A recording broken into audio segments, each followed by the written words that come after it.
Student अब हम सबसे पहले टेस्ट के बारे में बात कर लेते हैं। जो टेस्ट मेरा है पहला, वो है कि 50 मीटर स्टैंडिंग स्टार्ट टेस्ट, जिसे आप लोग डैश टेस्ट भी के नाम से जानते हैं। ठीक है, यहाँ पर सबसे पहले हम लोग ये जानेंगे कि यहाँ पर हमारा पर्पस क्या होने वाला है। अगर मैं ऑर्गेनाइज करवा रहा हूँ तो मेरा पर्पस क्या होने वाला है इसे ऑर्गेनाइज करने को लेकर। दूसरा, मुझे क्या इक्विपमेंट की जरूरत पड़ेगी ये चीजें को ऑर्गेनाइज करने में। तीसरा, कि प्रोसीड्यूर क्या होना चाहिए। ठीक है, वो सारी मैं बातें करने वाला हूं। सबसे पहले ये जानेंगे कि इसका पर्पस क्या है। जब भी आप ऑब्जर्व करोगे तो देखोगे कि जब भी कोई शॉर्ट रन होने वाले हैं, मान लो कि 10 मीटर की रेस, 30 मीटर की रेस, 50 मीटर की रेस, जो शॉर्ट रन होते हैं वहां पर आपके जो सिर्फ एक मोटिव होता है, जो हमारा सिर्फ एक एम होता है, वो होता है कि किसी एक इंडिविजुअल पार्टिसिपेंट्स का स्पीड को लेकर, कि एक पार्टिकुलर जो मेरा कोई इंडिविजुअल पार्टिसिपेंट्स है उसकी स्पीड क्या होने वाली है, वहां पर उसकी इफिशियंसी कितनी होने वाली है, कहता है स्पीड की। ठीक है, तो यहां पर पर्पस मेरा क्लियर हो गया कि टू डिटरमिन या मेजर स्पीड। दूसरा, इक्विपमेंट्स क्या चाहिए। इक्विपमेंट्स चाहिए मुझे पहला मेजरिंग टेप, दूसरा चाहिए स्टॉप वॉच। मेजरिंग टेप क्यों चाहिए?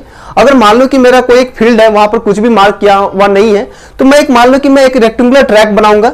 ठीक है, मान लो कि मैंने स्टार्टिंग लाइन यहाँ पे मैंने मान लिया, इसके बाद यहाँ से मेजरिंग टेप से मैंने यहाँ तक, मुझे यहाँ तक खींचना है और यहाँ पे मैं मार्क कर दूंगा कि ये मेरा फाइनल है। ठीक है, इसके बीच में मेरा डिस्टेंस 50 मीटर है, तो ये मैं मेजरिंग टेप से मेजर कर लूंगा। ठीक है, सेकंड है स्टॉप वॉच। स्टॉप वॉच क्यों? क्योंकि मान लो कि अगर मेरे पास स्कूल में मैं ऑर्गेनाइज करवा रहा हूं, मेरे पास 4 पार्टिसिपेंट हैं, ठीक है, तो मुझे 4 स्टॉप वॉच की जरूरत पड़ेगी। ठीक है, क्यों? मान लो कि 4 अगर पार्टिसिपेंट्स हैं तो यहां पर 4 ट्रेनर होंगे, 1 2 3 4, हर एक ट्रेनर हर एक स्टूडेंट्स का मेजर करेगा। मान लो कि ये पहुंचा कुछ सेकंड में, मान लो x सेकंड में पहुंचा, तो x सेकंड के बाद ये जो मेरा ट्रेनर है उसे स्टॉप वॉच पर वो क्लिक कर देगा, ताकि इसका जो मेरा टाइम रिकॉर्ड हो जाएगा। ठीक है, तो स्टॉप वॉच यहां पर लिख रहा हूं, आप लोग यहां पर स्टॉप वॉचेज भी लिख सकते हो। ठीक है, अगर पार्टिसिपेंट्स ज्यादा होंगे तो। ठीक है, अब मैं बात कर लेता हूं प्रोसीड्यूर का, कि यहां पर प्रोसीड्यूर क्या होने वाला है। सबसे पहला है कि 50 metre long tracks is marked and selected for this test. अगर आप ऑर्गेनाइज करवा रहे हो, ठीक है, तो आपको क्या करना है कि कोई भी एक, मान लो कि कोई भी एक फील्ड है, वीरान फील्ड है, तो वहां पर आपको एक लंबे ट्रैक को लेना है। यहां पर मान लो कि स्टार्टिंग मान लिया आपने, जिससे मान लो कि मैं U1 मान लेता हूं, इसे U2 मान लेता हूं। ठीक है, तो आपको स्टार्टिंग यहां से मेजरिंग टेप से यहां पर 50 मीटर आप माप लेना, और मान लो कि आपके पास 10 पार्टिसिपेंट्स होने वाले हैं, तो सब में एक इक्वल गैप्स आप यहां पर डाल सकते हो। तो ये आपका हो गया, ट्रैक का तैयारी कैसे करना है वो पता चल गया। दूसरा, the subject takes the starting position behind the starting line. यहां पर सब्जेक्ट आप भी बुक में पढ़े होंगे, तो हमेशा सब्जेक्ट आ रहा है। यहां पर सब्जेक्ट कहने का मतलब है किसी एक इंडिविजुअल पार्टिसिपेंट्स के बारे में। ठीक है, the subject takes the starting position behind the starting line. मान लो कि ये मेरे ढेर सारे सब्जेक्ट्स हो गए, एक सब्जेक्ट है S1, S2, S3, S4। जो स्टार्टिंग लाइन है इससे पहले ही उसको खड़ा होना है। ठीक है, तीसरा, commands are you ready and go is used in this training और इस दिन इन स्टार्टिंग। ठीक है, इस ट्रेनिंग में, इस टेस्ट में आपको 2 कमांड यूज किया जाएगा। पहला है आर यू रेडी, सब बोल देंगे, सारे बच्चे बोल देंगे कि हाँ yes ready. After that go use किया जाएगा। तो 2 कमांड्स यहां पर यूज किए जाएंगे। ठीक है, अब पोजीशन की बात कर लेता हूं कि क्या किस पोजीशन में रहना है। ठीक है, individual should start from stationary stand position. मान लो कि अगर मेरी यहां पर स्टार्टिंग होने वाली है, यहां पर मेरा इनिशियल पॉइंट है, तो सबसे पहले मुझे standing start stationary stand position,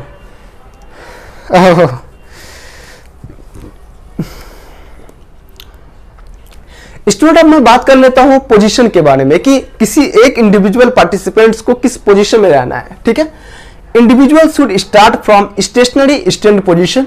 मान लो कि मेरी यहां पर एक लाइन है, इनिशियल लाइन है, तो वहां पर मुझे स्टेशनरी स्टैंड पोजीशन में, यानी कि दोनों पैर एक साथ मुझे खड़ा हो जाना है। ठीक है, उसके बाद है कि hands can not touch the ground. आपको कुछ भी नहीं करना है, कहीं पे ऐसा झुकना वगैरह कुछ भी नहीं है वो सब। ठीक है, with 1 foot in front of others. मान लो कि मैं स्टेशनरी स्टैंड पोजीशन में था, मान लो कि ये स्टेशनरी स्टैंड पोजीशन में था, कुछ नहीं था, इसके पैर यहां पर एक साथ थे, कुछ ऐसे थे। ठीक है, ये मेरा हो गया पहला का पोजीशन P1।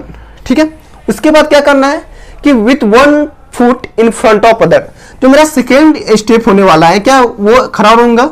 ठीक है, ये हाथ हो गए मेरे, इसमें क्या है कि एक पैर आपके पीछे रहेंगे और एक पैर आपके आगे रहेंगे। ठीक है, ये हो गया मेरा P2 पोजीशन 2।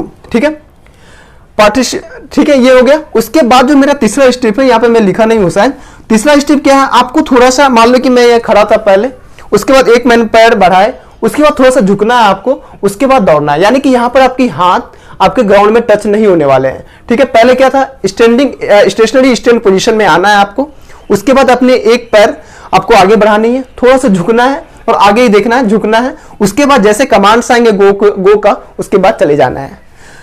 यहाँ पर जो लास्ट पॉइंट है कि participant should be full motivated to not slow down before crossing finish line. क्या है कि जो पार्टिसिपेंट्स हैं, जो यहाँ पर भाग लेने वाले हैं, उनके अंदर इतनी मोटिवेशन होनी चाहिए, इतने वो मोटिवेट रहने चाहिए कि जब तक वो फिनिश लाइन ना पहुंचे तब तक वो स्लो डाउन नहीं करेंगे। ऐसा नहीं है कि बगल में 10 लोग हैं, मान लो कि मैं दौड़ रहा हूं, मुझे लगा कि 8 लोग पहुंच गए आगे, अब मुझे क्या दौड़ना है। जब तक मैं पहुंच नहीं जाता हूं वहां पर, मुझे मेरे अंदर इतनी मोटिवेशन होनी चाहिए कि मैं कभी भी गिव अप नहीं करूंगा, 50 मीटर दौड़ के ही रहूंगा, वहां पर पहुंचने के बाद ही मुझे रेस्ट करनी है। ठीक है, मुझे अगल बगल कुछ भी नहीं देखना है। तो ये चीजें आपकी हो गई 50 मीटर स्टैंडिंग स्टार्ट टेस्ट। उम्मीद करता हूं कि ये आपको पहला टेस्ट समझ में आया होगा। ठीक है, मैं विजुअलाइज कराने की भी कोशिश की, बगल में इमेज डालकर, आपको चीजें समझ में आई होगी।